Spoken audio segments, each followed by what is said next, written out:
Donc, ce que on voudrait vous dire aussi, c'est, vous savez, vous utilisez ces outils comme vous voulez. Vous les regardez et vous voyez ce qui vous convient le mieux. Et aussi, vous pouvez adapter.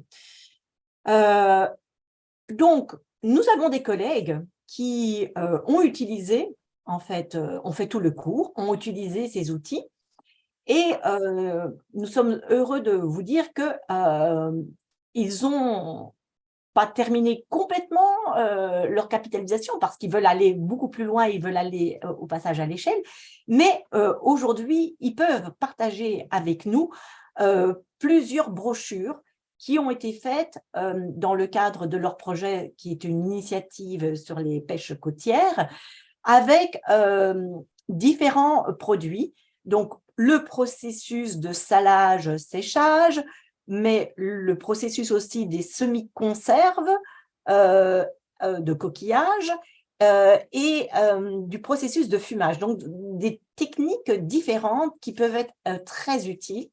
Et nous invitons Pierre Dupenord ainsi que les collègues d'Afrique de l'Ouest pour nous expliquer un petit peu, mais dites-moi, comment avez-vous en fait utilisé cette phase de préparation pour arriver à ces produits? Si nous reprenons pour qui, pourquoi, quoi, comment avez-vous fait? Pierre?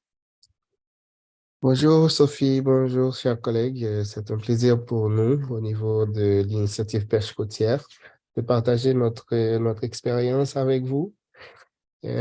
Pour entrer directement en matière, Sophie, disons, le début n'a pas été facile parce que comme vous l'avez dit dans la présentation, on avait du mal à nous focaliser, à identifier sur quoi porter notre attention.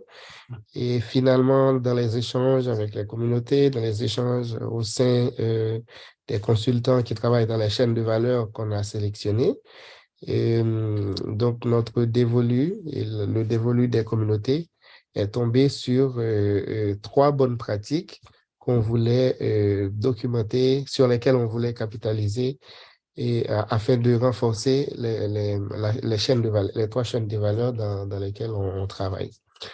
Donc, partant de cette réflexion, on a planifié le processus.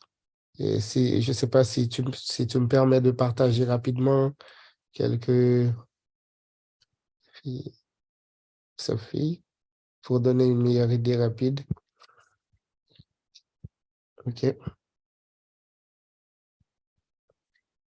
Et donc, on a fait une matrice au départ, une matrice, disons, de cadrage, préparation, et qui contenait d'abord la collecte, disons, la conceptualisation du processus dans un premier temps, mais aussi pour pouvoir passer à l'étape de collecte des données.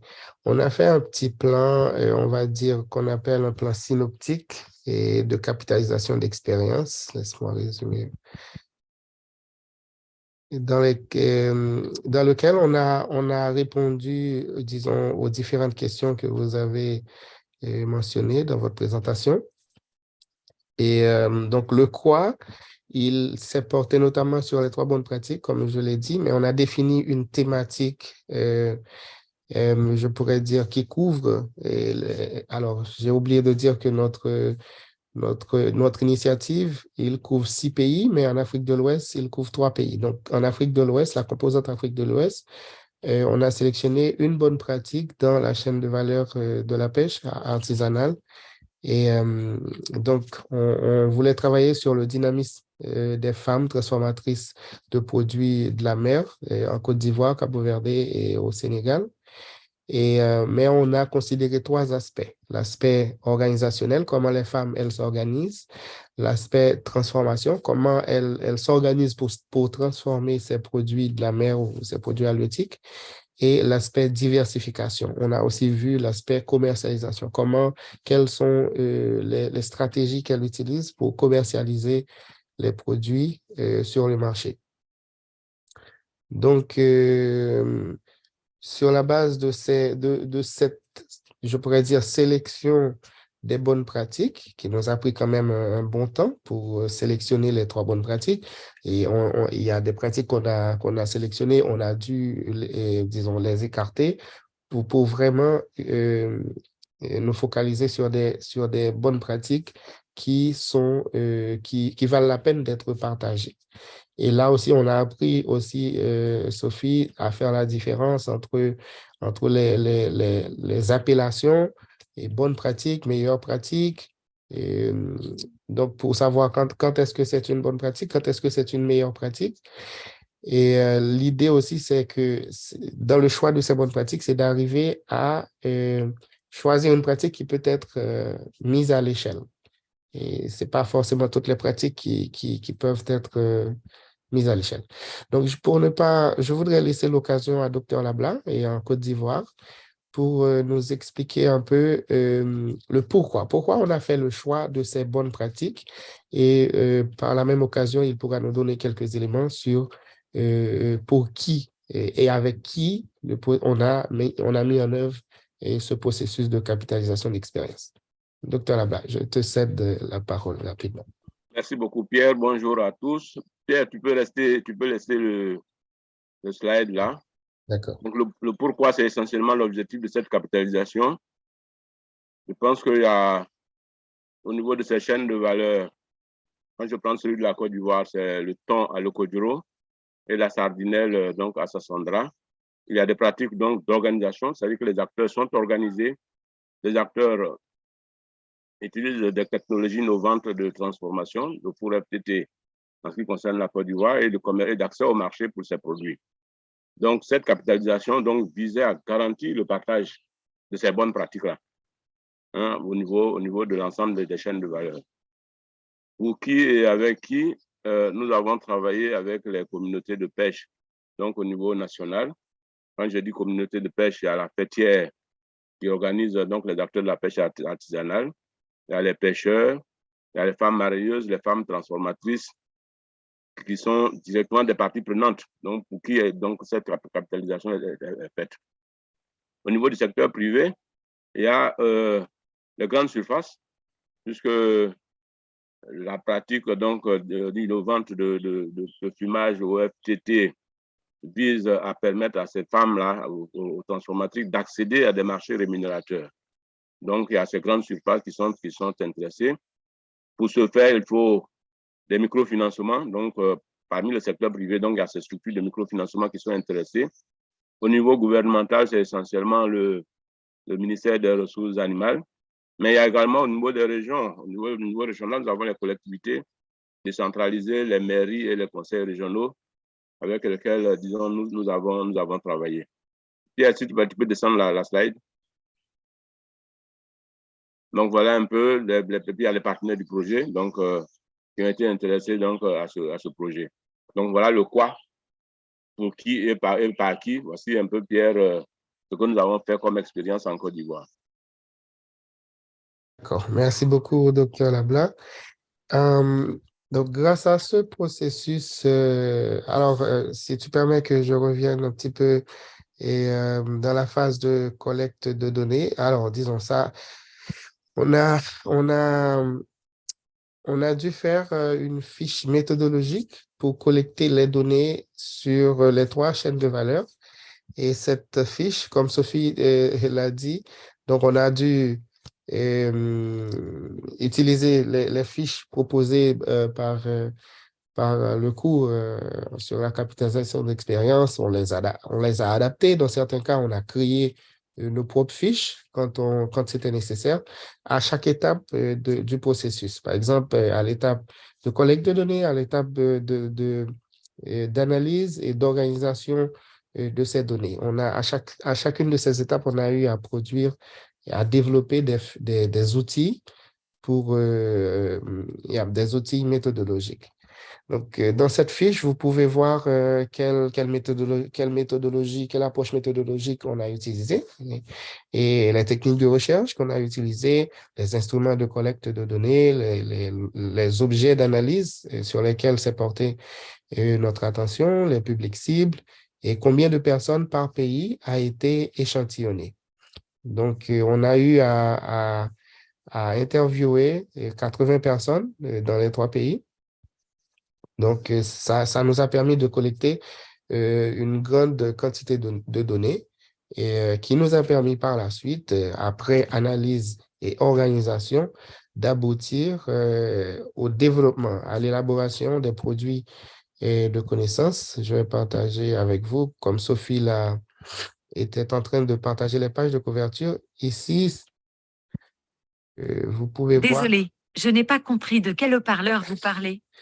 Désolé. OK. Ici, vous pouvez voir, on est parvenu on a produit 3 brochures et sur la base des données qu'on a collectées, on a produit 3 brochures sur chacune des bonnes pratiques. Et ces brochures sont déjà publiées officiellement sur le site web de la FAO, qu'on appelle, c'est le repositoire de la FAO. Et on peut partager les liens dans le chat après. Donc ici, si on fait télécharger ici, et ça nous conduit directement sur la brochure en ligne. Et juste pour vous donner une idée comment la brochure, c'est une brochure illustrative et disons, du processus de fumage du poisson au four et FAO tiaroyer de transformation en Côte d'Ivoire. Et donc, l'idée, c'est de trouver la manière d'expliquer, de décrire le processus de fumage du poisson au four FTT et avec des images, des illustrations graphiques et un peu de texte, mais c'était comme un format BD qu'on l'a fait pour faciliter la compréhension à plus de femmes transformatrices possibles. Donc, ça, c'est juste pour vous donner une idée de la brochure. On a eu aussi à faire des fact sheets. Par exemple, si je clique ici, et les fact sheets, c'est juste pour résumer un peu. Comme les brochures sont un peu extensives, c'est sur 30 pages ou un peu plus. Donc, on a fait des fact sheets pour résumer un peu les bonnes pratiques. Par exemple, si on doit donner, ou du moins partager ça avec des partenaires, et les fact sheets, ça sert à résumer rapidement les 3 bonnes pratiques. Après, on a eu à réaliser beaucoup d'autres événements autour de ce processus, notamment des visites d'échange au niveau national, entre les communautés en interne de chaque pays. On a eu aussi à faire des visites d'échange régionales où les 3 pays, des communautés de pêche des 3 pays se sont rencontrés, par exemple l'année dernière au Sénégal, pour discuter, pour partager ces expériences autour des 3 bonnes pratiques. Et c'était vraiment très intéressant. Et on a eu aussi une visite globale qui s'est réalisée au Pérou, où les 6 pays, les communautés de pêche de 6 pays, notamment de 3 pays en Afrique de l'Ouest, se sont réunis au Pérou pour discuter de leur expérience, pour partager leur expérience et leurs connaissances autour des bonnes pratiques mises en œuvre. Rapidement, je peux vous donner une idée de la visite d'échange tenue au Sénégal. Rapidement, le lien aussi, je peux mettre le lien dans le chat après si vous voulez regarder un peu plus. Juste quelques secondes, comme je sais qu'on n'a pas beaucoup de temps. Travail moderne pour aboutir à des produits de qualité et compétitifs sur le marché.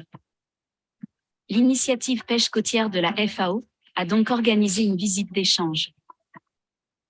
12 femmes des communautés de Sokone, Toubacouta et Missira voyagent à Dionewar et à Niodior pour apprendre de nouvelles techniques de fabrication de produits séchés et semi-conservés.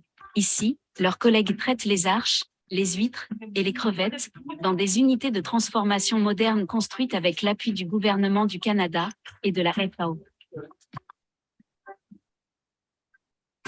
Waa innovation bi nag loolu comme jamono day dox innovation yi créé nañu ay produits yu bees lu mel ni ay semi conserve te it am na yeneen yoo xamante ne ñu ngi ci yoon bi ñu koy xalaat muy coquillage bi buñ ko recyclé am na beneen produit boo ci mën a génnee loolu ñu ngi ci yoon bi ba pare semi conserve yi njëriñ bi mu am ak ni ñu koy lancé tax na ba jigéen ñi ñëw xool si ko fi boo seetloo paañ bi dañ ko daan weer loolu lañ fi fekk togg ko weer ko mais paañ bi mun nga ci am à peu près 3 produits finis léegi di nga am paañ bu wow bi di nga jaay paañ bu tooy bi te di nga jaay mari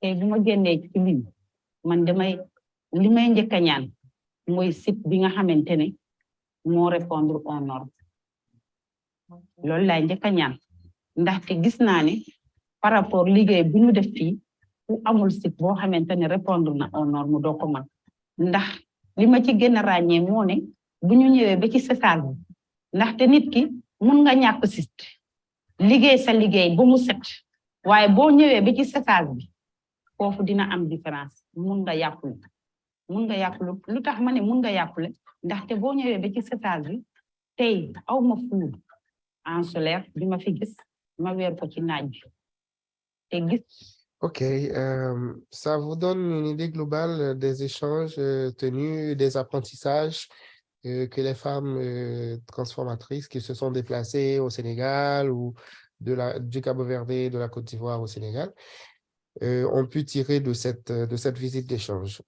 Actuellement, on est en train de planifier une nouvelle visite d'échange régionale, cette fois-ci en Côte d'Ivoire, où les femmes du Sénégal, du Cabo-Verde vont voyager en Côte d'Ivoire pour aller inaugurer et profiter de cet échange pour partager leur expérience. Ils vont inaugurer une unité de transformation de fumage du poisson. Et rapidement, je voulais signaler aussi qu'on a d'autres produits de connaissances qui sont en préparation. Par exemple, on a des programmes de radio communautaire dans les 3 pays qu'on est en train de mettre en place. Entre autres activités en termes d'événements ou de produits de connaissances ou d'événements pour partager les produits de connaissances développés. Donc voilà, Sophie, rapidement, pour résumer un peu l'expérience de l'initiative Pêche côtière en Afrique de l'Ouest.